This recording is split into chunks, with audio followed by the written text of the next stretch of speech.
चाय हो गई बन के रेडी। यहाँ पे देखिए आप लोग, मैंने बना लिया ऐसे ब्लैक टी। अब इसको पियेंगे और थोड़ा गला ठीक हो इससे।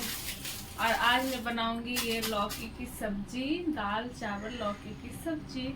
आज लंच में हमारा यही रहेगा खाना। तो चलिए पहले ये चाय पी लेते हैं, नहीं तो ठंडी हो जाएगी तो इसका कोई फायदा है नहीं। तो पहले चाय पीते हैं और मिलते हैं आपसे नेक्स्ट ब्लॉग में। तब तक के लिए बाय बाय।